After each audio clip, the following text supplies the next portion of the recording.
guys come down a little closer? Come closer. If you don't, I will.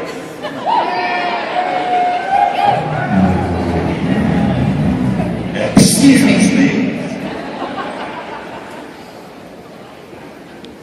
How are you?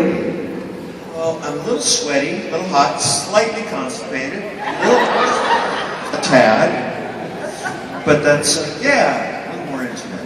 Have you been having a good time this weekend? I'm sorry? Have you been having a good time this weekend? Yeah, I have actually. It's, I used to come play in Calgary a long time ago. Friends of mine were on the mid-80 Calgary Flames, and you guys. Jim Poplinski, Paul Baxter, Danny Quinn, Lanny, of course. They all befriended me for some reason. They come to LA and we'd misbehave, and then I'd come up here and we'd misbehave. But they were always skating, so. But I became idols and friends. So I'm really curious about. Obviously, you portrayed MacGyver. I can't. It's such an iconic character. I can't imagine anybody ever having that role. Like, it has to be you. And do you find that people often confuse you with the character? They come up to you and they're like, I have a paperclip, do something with it. I get that a lot. And my response, the older I get, the crankier I get. So my response is starting to be like, are you cracked? I mean, you do something with it. I'm too old. Or, can you fix this with a candy bar? I said, no, what are you, mad? I'm much nicer than that, actually. But no, I don't get confused with my characters. People are bright enough to know that I'm an actor, right? I think you guys know, right? Yeah, no? I don't know. I don't know if they know. Is she famous here? She wouldn't tell me anything about herself. Nobody wants to hear about me, Richard. It's about you. Except me. So when you first read the script for MacGyver, what did you think? Like, were you reading through this, like, he's doing what with what now? What's going on? I don't get it. Or were you like, this is so ingenious? Well, nobody knew when we started. I had to audition for, what year? 1985, I guess. It was like, I'd been in California for some time, and I was trying to make it as an actor. And things were not rough. I'd done some commercials and such, but one summer day I got on my motorcycle and was riding up the coast, and I stopped and checked my beeper. No phones back then. And my agent called me, said, get over to Paramount, you have an audition for Henry Winkler. So I went over there, and I was just windblown. The original MacGyver jacket that some of you may remember, that brown thing. I was wearing that, and my hair was streaked back. I looked like a crazed human, and I did a cold reading. But I had to ask them if they would mind if I wore my glasses, because, blind to read anything. And they, as the story goes, all the producers and writers looked at each other and kind of went, he's the guy. Because I had no apprehensions to humanize the moment, and proceeded from there. And what was the question? Your thoughts on the script when you initially read it? Oh, yeah. Well, we didn't really find out. It took some time to find out what the franchise was going to be, and the writers and producers and such kind of started observing me like I was in a petri dish to see if I brought anything to the party, and they felt as though they could start tapping into the things that I like to do, like car racing and hockey and skiing and all these things. And they started writing scripts around my stuff, which made it, kind of fun, first of all for me, but also it gave us some place to go, and made playing the character a lot easier, and so they all kind of blend into one. I still lost track of the question. Did you like the script when you first read it? What script? No, yeah, it was, again, it took some time. That's what I started to say, is it took some time. It took some time for us to figure out what we had as far as a franchise goes. And once we got some, you know, I think it went 7.5 years, and in about we get picked up for 3 episodes, 3, then maybe 6, which was a big celebration, and then another 3, sad face. And then the next season they picked us up, and it was at that point when we got picked up for a second season that we knew we had to kind of solidify the concept and kind of make a commitment to what it was going to be ultimately. And we rolled the dice and went with what you saw, and it became very successful. For my part, I was working. I loved it. It was great. But no, I wasn't taken aback or anything. It wasn't weird to me. I didn't know that it was, at the time they didn't know it was a unique concept. You know, this guy that doesn't use a gun to shoot people to solve the problem was the norm back then, A-Team and those guys. So, but I didn't know. I hadn't watched enough television to know that what we were doing was different. It was a different approach to it. And then once I cleared my head about the whole thing, I realized that we had created something that we can be proud of if we really stood our ground in front of the NRA and the shark fin people. That we started doing more and more profound subjects, and so ultimately it all just kind of evolved the way that I was evolving as well. So in answer to your question, no, I wasn't taken aback. You got to stop me. Somebody says I fell asleep in the middle of that. How did it affect you, or did it affect you on a more personal level, this idea of no guns and all that kind of thing? 'Cause you did some charity work, as you say, involving the anti-gun type of thing. Did that touch you in a more personal way, or? Oh, I think so. I'm trying to remember the moment, but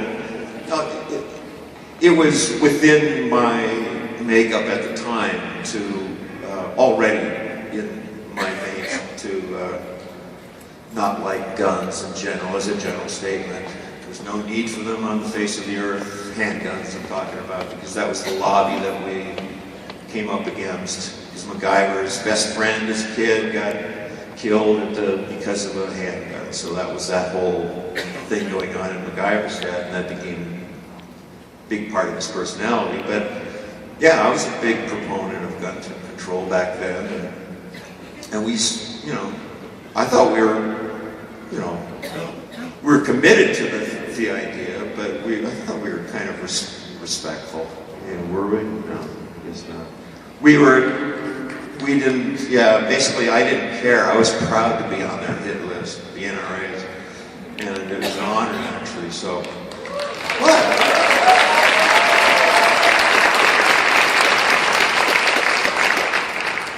I'm sorry.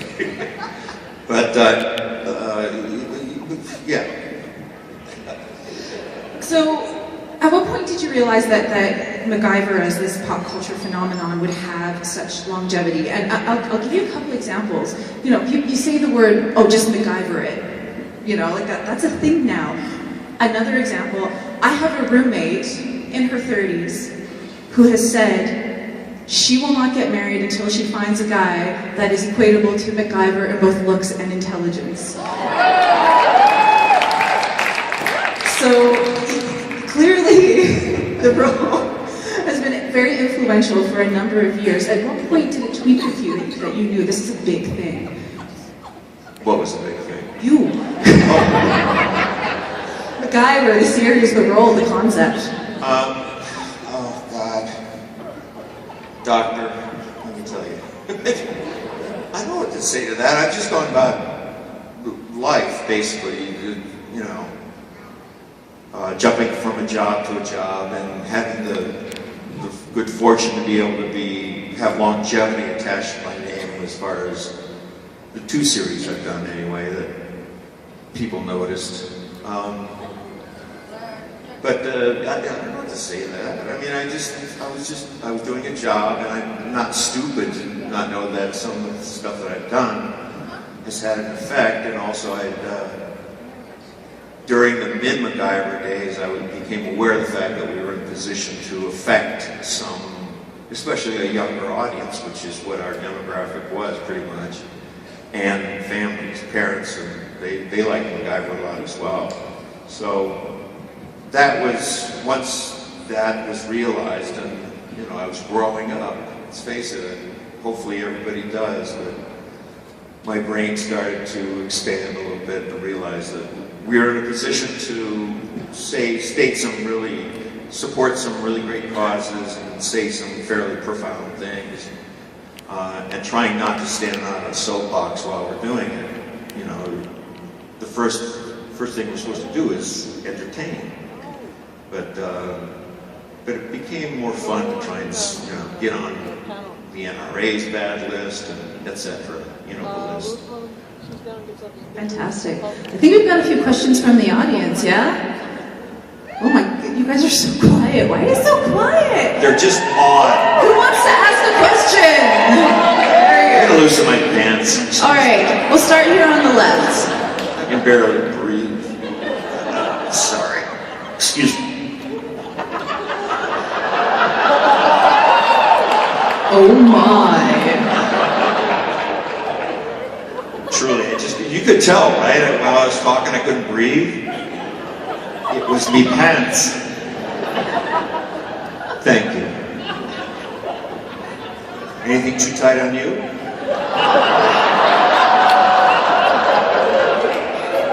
I hope my roommate's here for this. No, I'm all right. I'm breathing okay, yeah. Does it look like something's too tight on me?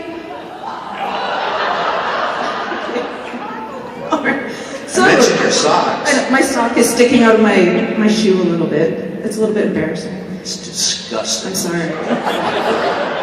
I'm gay. What was the question? I love New York. Hi. Hi. So I'd just like to say that I really, really love all of the shows that you've done, and I really like your singing voice. I had an opportunity to listen to... What? Well. I've just seen a couple of clips and I thought it was really good, but... Where'd you hear my singing voice? YouTube? What It am I was doing? YouTube, somewhere. Doing what? I think... Come on, what? When, I think you were playing Adam. Oh, God. Busted. Just randomly. So my question is, what exactly drives you to be an actor? Like, what do you enjoy most about it? Well, it's not my singing voice, that's for sure.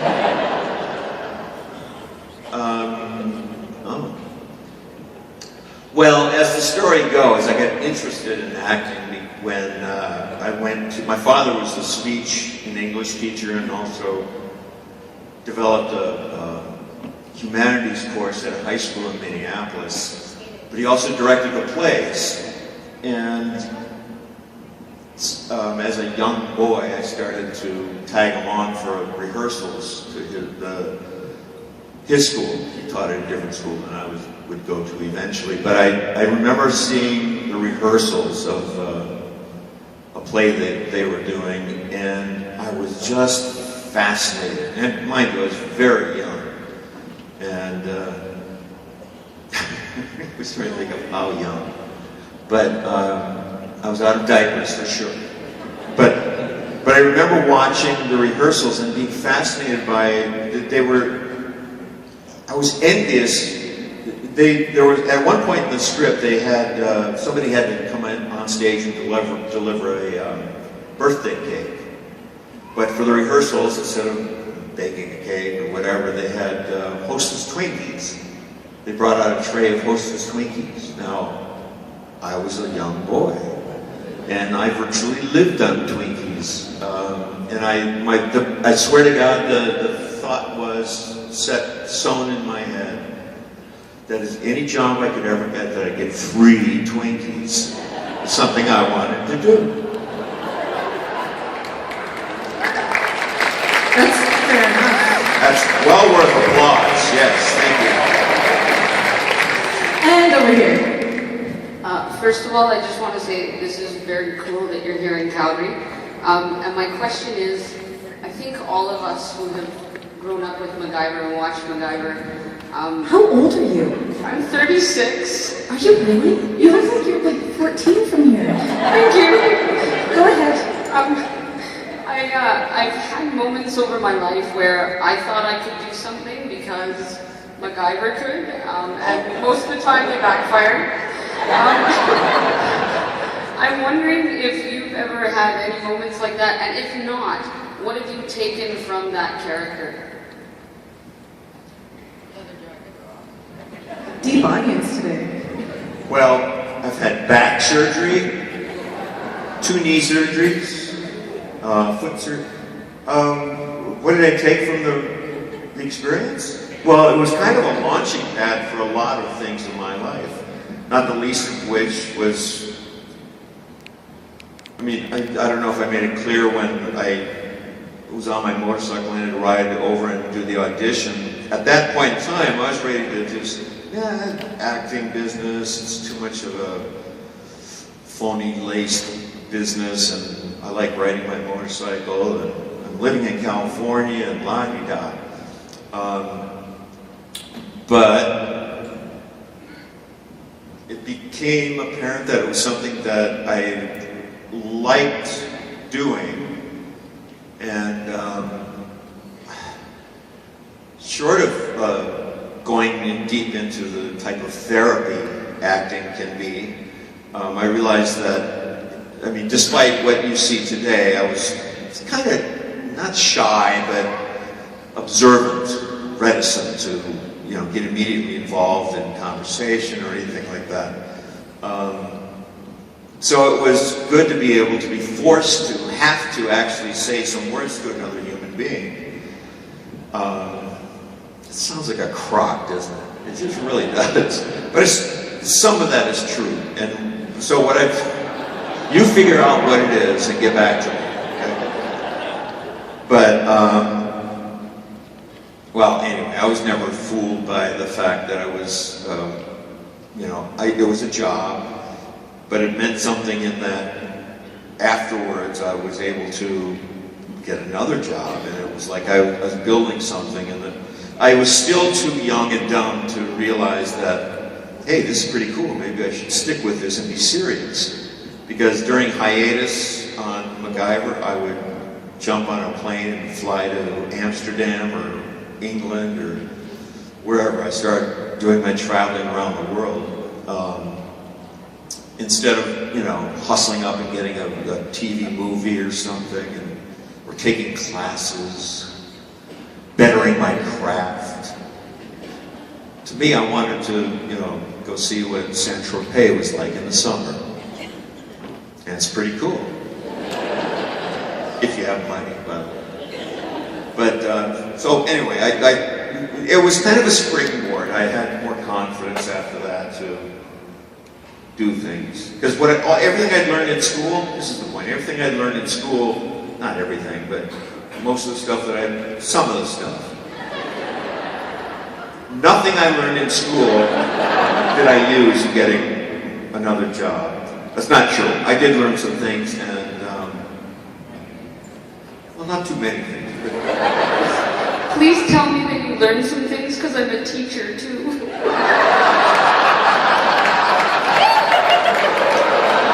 Wish you'd started with that. No, truly, no, I did. No, really.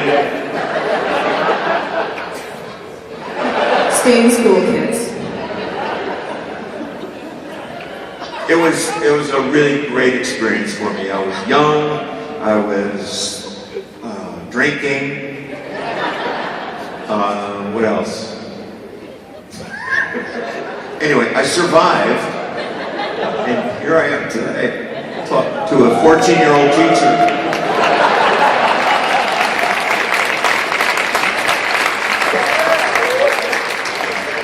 And over here we have a question. Hi, I was just wondering on the MacGyver series, what was your favorite task that you accomplished, or machine that you built with like nothing, pretty much?